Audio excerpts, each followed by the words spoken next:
시청자 여러분 안녕하십니까? BTV 뉴스입니다. 먼저 오늘의 주요 뉴스입니다.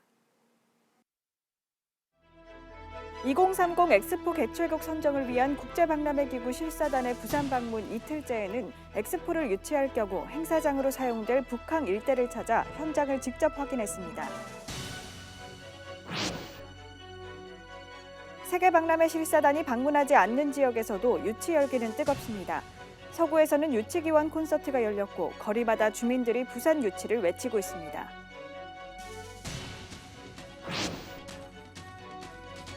농촌과 도시를 가리지 않고 덮치고 있는 지역 소멸의 현주소를 케이블 TV 공동기획으로 짚어봅니다.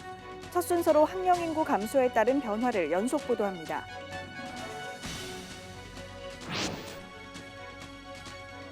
지지부진하던 부산시 서부산 행정복합타운 건립이 본궤도에 오를 전망입니다. 이번 달 100억 원대 설계 공모를 시작으로 2024년 착공에 들어갈 예정입니다.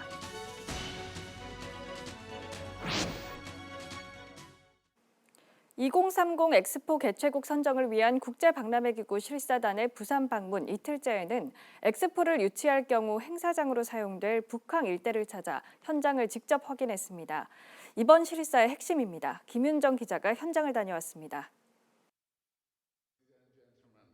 국제박람회기구 실사단을 대상으로 진행된 비공개 프레젠테이션을 마치고 밝은 표정으로 부산항 국제전시 컨벤션센터 중앙홀에 모습을 나타낸 실사단. 대형 도심항공교통수단을 마주하자 신기함을 감추지 못합니다. 실사단은 항공 모형에 직접 탑승해 미래 부산의 모습을 체험했습니다. 엑스포가 개최될 경우 하늘 위를 날아 박람회장과 부산 주요 교통 거점을 연결하게 돼 도심 항공수단으로 우리나라를 찾은 실사단을 위해 특별히 전시했습니다. 실사단은 박람회 개최 예정지인 북항 일대를 시찰하며 부산 방문 이틀째 일정을 소화했습니다. 여객터미널 5층 북항 재개발 홍보관 공간에는 최첨단 엑스포 영상관도 실사단 방문 일정에 맞춰 개관했습니다. 실사단은 엑스포 박람회장 모습을 3차원 3D 프린터로 구현한 디오라마와 영상으로 엑스포의 미래상을 입체적으로 관람했습니다. 비가 오는 궂은 날씨지만 북항을 조망할 수 있는 여객터미널 하늘공원 오게테크에서는 360도 가상현실 화면으로 부산 엑스포 박람회장 모습도 살펴봤습니다. 지난 4일 부산에 도착한 실사단은 부산역에서 5천여 명의 시민들이 참여한 대규모 환영 행사를 지켜보며 부산 시민의 엑스포 열기를 실감하는 등 연이은 환영 행사와 준비에 감탄사를 쏟아냈습니다.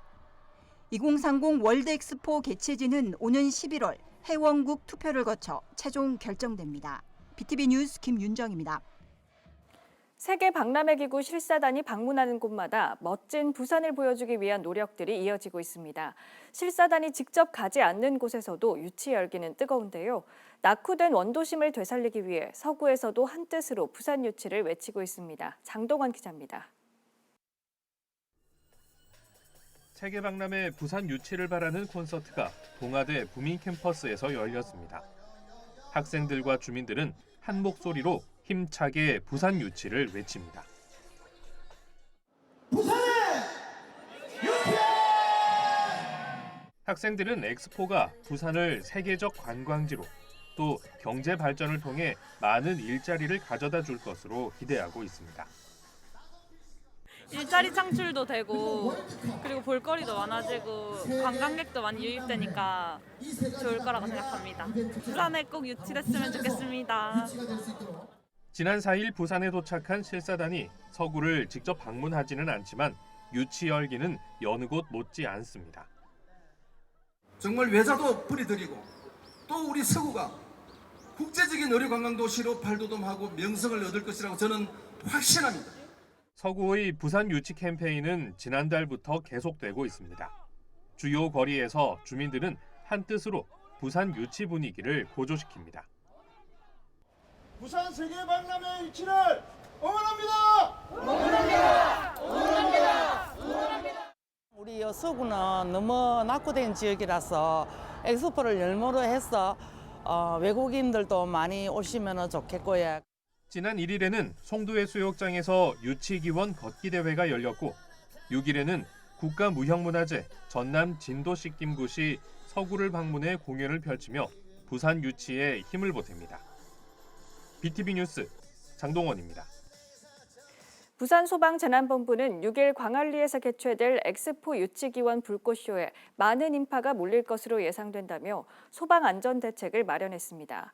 행사 당일 해수욕장 일대에 소방공무원과 의용소방대원 등 600여 명을 동원해 행사장 내 사고와 응급환자 발생에 대응하고 해변로에는 테러 대비 중앙 119 구조본부와 특수구조대도 배치할 예정입니다.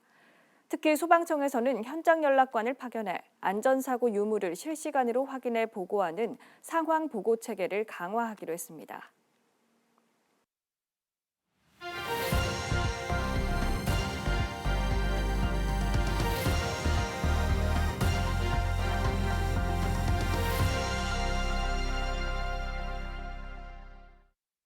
저출산 고령화가 가속화되면서 지방 소멸을 넘어 지역 소멸에 대한 위기감도 커지고 있습니다. 농촌과 도시를 가리지 않고 덮치고 있는데 케이블 TV 공동 기획으로 지역 소멸의 현주소를 짚어봅니다. 첫 순서로 학령 인구 감소에 따른 변화를 연속 보도합니다. 아이를 낳지 않는 시대, 덩달아 학생 수도 빠르게 줄고 있습니다. 강원도의 경우 올해 초등학교 20곳이 신입생을 단 한 명도 받지 못했다고 합니다. 학교가 문을 닫으면 지역을 떠나는 사람도 그만큼 늘게 되겠죠.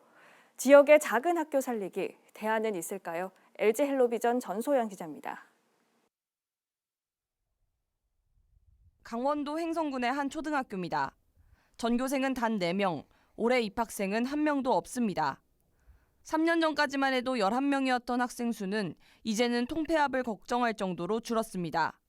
지역 주민들도 아이들 구경하기가 힘듭니다. 없어요.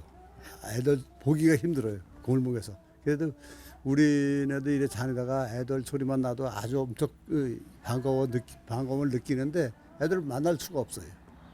그 정도예요. 올해 강원 지역 초등학생 수는 6만 9천여 명. 10년 전과 비교하면 20% 가까이 줄었습니다. 문을 닫는 학교도 늘고 있습니다. 이미 강원도 내 초등학교 4곳 중 1곳은 통폐합 추진 대상이거나 권장 대상입니다. 소규모 학교도 점점 늘어나는 추세입니다. 올해 강원 지역에서 신입생이 1명뿐인 학교는 20곳, 신입생이 아예 없는 학교도 20곳입니다. 신입생이 0명에서 1명뿐인 학교는 지난해보다 5곳 늘었습니다. 각 학교들은 자구책 마련에 분주합니다. 승마나 골프 같은 특색 있는 프로그램을 운영하거나 농사노촌 유학생 제도를 통해 도시 지역에서 단기적으로 학생들을 모으고 있습니다. 전교생이 16명뿐인 홍천 화촌초등학교, 아카펠라나 사물놀이 등 모든 학생이 함께하는 예술 통합 수업을 진행 중인데 학부모와 아이들의 반응도 뜨겁습니다. 학생들이 직접 자치활동 기획하고 행사도 주도해서 준비해서 기획해서 운영하고 이런 이제 기회들이 더 좀 많고 활발한 것 같고요. 예술 수업들을 학년을 이제 같이 통합으로 수업을 하다 보니까 학생들의 관계도 훨씬 좋고. 강원도 교육청은 도심 과밀학급에선 찾기 힘든 1:1 맞춤형 교육을 통해 작은 학교를 살릴 방안을 찾고 있습니다. 작은 학교가 특색 있는 교육 과정을 펼칠 수 있도록 예산이라던가 자료라던가 아니면 이런 부분들을 폭넓게 지원하고 있습니다. 학교 강역화를 통해서 이제 다른 지역에 있는 큰 학교에 있는 아이들이 작은 학교로 다닐 수 있게 한다거나 아이들이 줄면서 학교가 문을 닫고 덩달아 지역이 쇠퇴하는 속도도 빨라지고 있습니다. 학생과 학부모들이 만족하고 체감할 수 있는 작지만 강한 학교 만들기가 절실합니다. 헬로티비 뉴스 전소연입니다. 시골 학교의 폐교가 잇따르고 있는 경북에서는 작은 학교 자유학구제 운영으로 학령 인구 감소의 해법을 모색하고 있습니다. 도시 학생들을 시골 학교로 자유롭게 전입할 수 있도록 했더니 학생 수가 다시 늘어 폐교 위기를 극복하는 학교들이 하나둘 생겨나고 있습니다. HCN 정필문 기자의 보도입니다. 경북 농촌 마을의 한 초등학교입니다. 한때 입학생이 너무 적어 폐교를 걱정했지만 작은 학교 자유학구제 운영으로 사정은 180도 달라졌습니다. 올해만 해도 정원보다 입학 희망자가 더 많아 추첨을 했을 정도입니다. 도시에서 시골 학교로 자유롭게 전입할 수 있는 기회를 열어놓자 학생들이 앞다퉈 찾아오는 학교가 된 겁니다. 학생 수가 적다 보니까 이제 선생님과 학생 간의 좀 이제 심리적인 부분이라든지 학습적인 부분들이 선생님께서 잘 세심하게 관찰해 주시고 잘 케어해 주셔서 시골 작은 학교는 도시 학교와 비교했을 때 가족적인 분위기는 물론 체험학습의 기회가 많다는 게 큰 강점으로 꼽힙니다. 승마나 스키 캠프 같은 체험학습을 되게 많이 가거든요. 그런 점을 통해서 학생들이 많은 활동을 할 수 있는 게 좋은 것 같아요. 경북은 지난 2019년부터 작은 학교 자유학구제를 도입했는데 시골 학교로 유입되는 학생들이 점점 늘어 한 해 500명을 넘겼습니다. 정책의 효과를 확인한 교육청은 자유학구제 도입 학교를 해마다 조금씩 늘려가고 있습니다. 현재 읍면 시골 지역을 중심으로 운영되고 있는 작은 학교 자유학구제는 내년부터는 도심 지역 학교로까지 확대될 전망입니다. 공동화 현상을 겪고 있는 구도심과 인구가 몰리는 신도시의 학생 수 불균형을 완화하기 위한 조치로 학교 선택의 폭이 점점 넓어지고 있습니다. 원도심에 있는 작은 학교들을 살리는 그런 활성화 지원이 필요하고, 그다음에 시지역에 전체 학교 간 균형 발전이 필요합니다. 그래서 시내 동지역에 작은 학교 자유학구제를 확대 시행하려고. 학령 인구 감소로 폐교 위기에 내몰린 작은 학교가 통합구역 조정으로 재기의 발판을 마련하고 있습니다. HCN 뉴스 정필문입니다. 학령 인구 감소는 지역의 문제만은 아닙니다. 서울에서도 학령 인구가 계속해서 줄어들고 있고 출산율은 전국 최하위를 기록하고 있습니다. 서울에 거주하는 젊은이들이 아이를 낳고 키우는 일에 주저하는 이유는 무엇일까요? 딜라이브 TV 이초원 기자가 취재했습니다. 최근 10년간의 서울시 소재 초등학교 입학생 수 변화입니다. 10년 전 초등학교 입학생은 약 7만 명이었지만 지난해는 6만여 명으로 줄었습니다. 10년 새 1만 명 규모의 입학생이 줄어들면서 서울시 소재 초등학교 2곳이 통폐합됐습니다. 아울러 초등학교 중 학생 수가 240명 이하인 소규모 학교 역시 지난해는 51곳이었지만 4년 뒤인 2027년에는 85곳으로 늘어날 전망입니다. 서울의 작년 합계 출산율이 전국 최저를 기록했고 감소세가 더욱 가팔라지고 있기 때문입니다. 다른 지역에 비해 2030 세대가 많은 서울. 하지만 출산율은 왜 전국 최하위를 기록했을까? 전문가는 임신 후에 더 나은 주거 환경을 위해 서울을 떠나는 문제와 불안정한 고용 형태가 몰려있는 서울의 특성을 이유로 꼽았습니다. 특히 맞벌이 부부가 많은 서울은 내 아이를 내가 키울 수 없는 환경이 문제라는 것입니다. 현재 서울 구조가 좀 생각을 해보면 너무 일을 해야 된다라고 하는 부분에 너무 초점을 맞추게 되면서 너무 늦은 시간까지 아이를 맡겨야 되고, 사실 그런 아이를 보면서 마음이 아픈 부모들은 결국은 일을 이제 그만둬야 되겠구나 라고 하는 생각들을 하게 된다는 것이 지금 현재 서울 상황이지 않을까. 진짜 정규시간 끝나고 집에 최소한 한 7시까지는 돌아갈 수 있는 사회구조가 안 만들어지는 것. 이게 지금 현재 서울 상황의 큰 문제라고 봅니다. 서울에 거주하는 30대 기혼 여성 황민선 씨. 11개월 된 아기를 키우고 있지만 황 씨 역시 결혼 이후 임신을 고민했습니다. 둘 다 일을 하다 보니까 또 매일 정시퇴근 할 수 있는 것도 아니고 야근하고 집에 와서 둘이 밥 해먹기도 힘든데 우리가 만약에 여기서 애까지 있으면은 걔를 키울 수 있을까? 우리 둘 먹고 살기도 힘든데. 서울의 비싼 집값과 물가, 어쩔 수 없는 맞벌이 때문에 늘어나는 사교육비도 고민입니다. 특히 서울은 맞벌이 부부가 많잖아요. 그러니까 더 막 사교육 이런 거에 치우치게 되고 돈도 경제적으로 많이 들고 점점 힘들어지는 것 같아요. 2023년 서울의 인구 분포도입니다. 그렇다면 20년 뒤엔 어떨까요? 생산하는 인구는 적어지고 부양해야 하는 인구는 늘어나는 역피라미드 구조가 됩니다. 이 모습을 본 미국 대학 한 교수는 2300년엔 한국이 사라질 것이라며 인구 소멸 1호 국가로 한국을 꼽기도 했습니다. 대한민국 수도 서울의 출산율 감소가 대한민국의 소멸로도 이어지고 있는 상황입니다.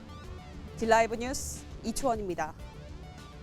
수도권 인구 쏠림 현상 속에 경기도의 인구는 올해 1,360만 명을 넘어섰습니다. 하지만 그 속사정을 들여다보면 문제가 복잡합니다. 특히 지역별 학령 인구 편차에 따른 학교 양극화가 갈수록 심화되고 있는데요.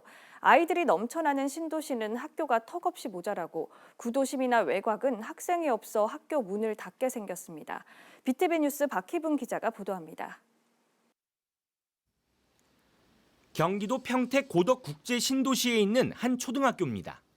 학교 운동장 한가운데 조립식 건물, 일명 모듈러 교실이 들어서 있습니다.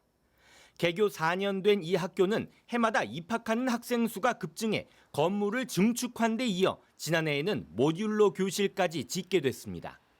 이마저도 내년에는 교실이 부족할 수도 있는 상황. 인구 16만이 입주하는 고덕 신도시에 현재 개교한 초등학교는 이 학교를 포함해 단 2곳뿐입니다.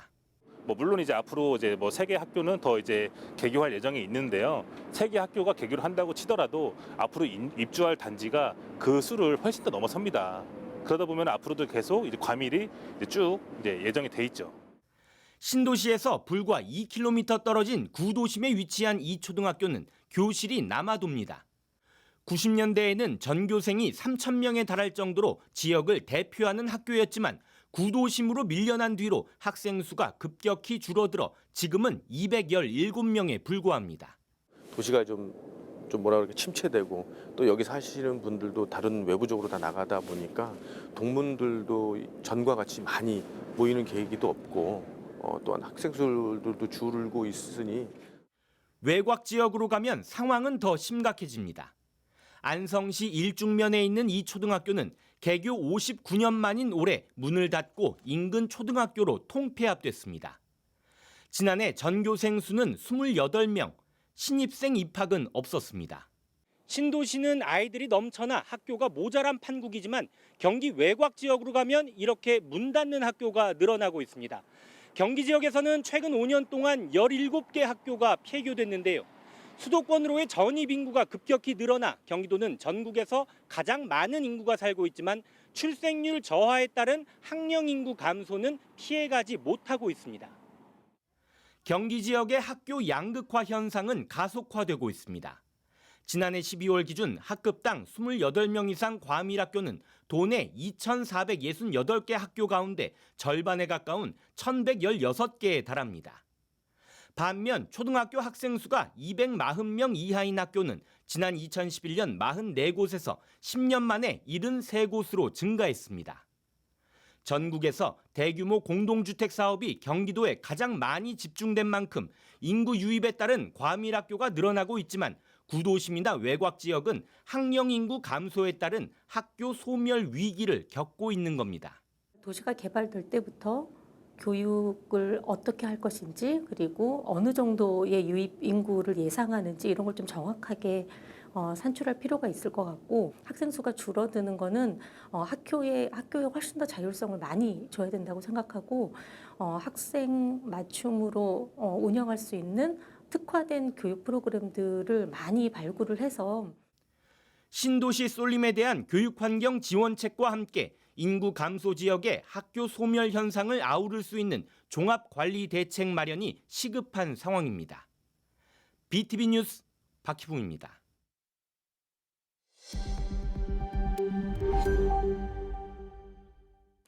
지지부진하던 부산시 서부산 행정복합타운 건립이 속도를 낼 전망입니다. 이번 달 100억 원대 설계 공모를 시작으로 2024년 착공에 들어갈 예정인데요. 자세한 내용 박철우 기자가 전합니다. 사상구 확장동 사상재생사업지구 활성화 구역. 이곳에 지하 5층, 지상 32층, 연면적 84,871제곱미터 규모의 서부산 행정복합타운이 들어서게 됩니다. 투입되는 사업비만 4,133억 원. 하지만 토지 보상과 타당성 조사 등으로 사업 속도가 더뎠던 게 사실. 걸림돌이었던 설계 공모가 이번 달 진행될 예정이어서 마침내 건립 사업이 본궤도에 오르게 되었습니다.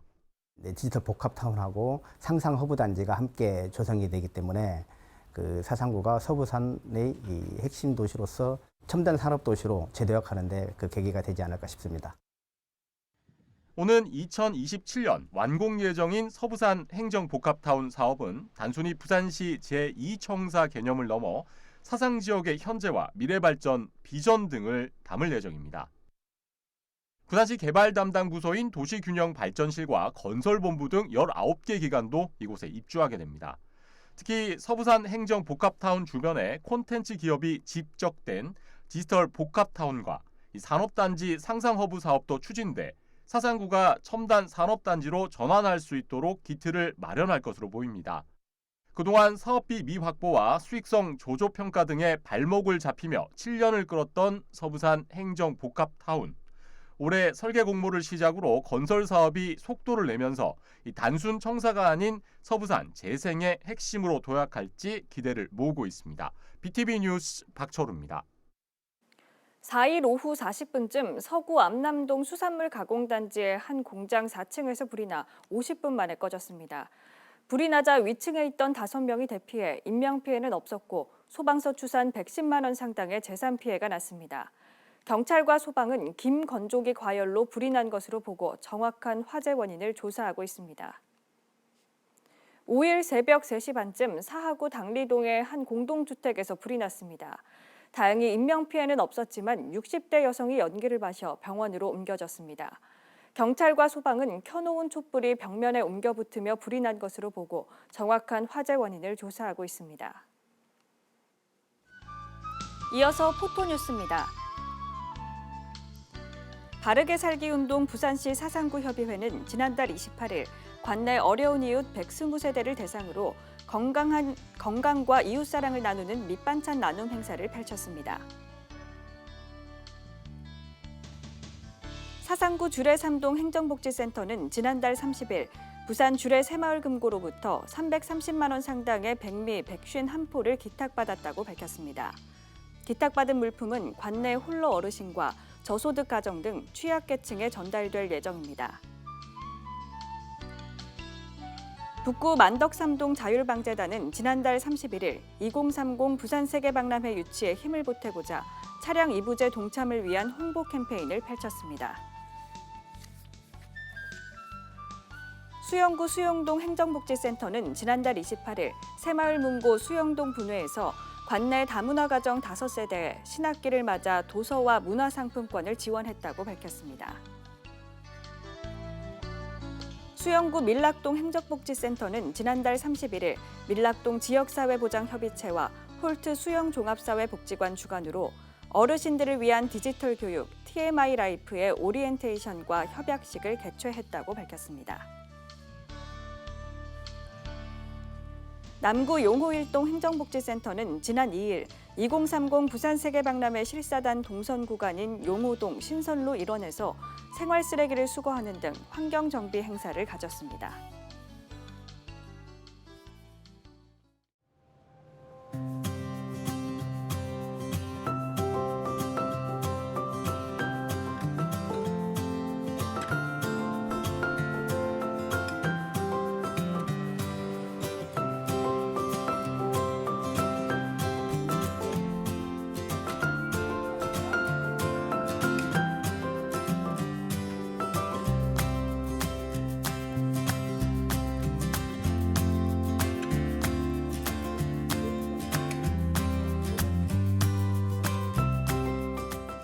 이상으로 BTV 뉴스를 마칩니다. 시청해주신 여러분 고맙습니다.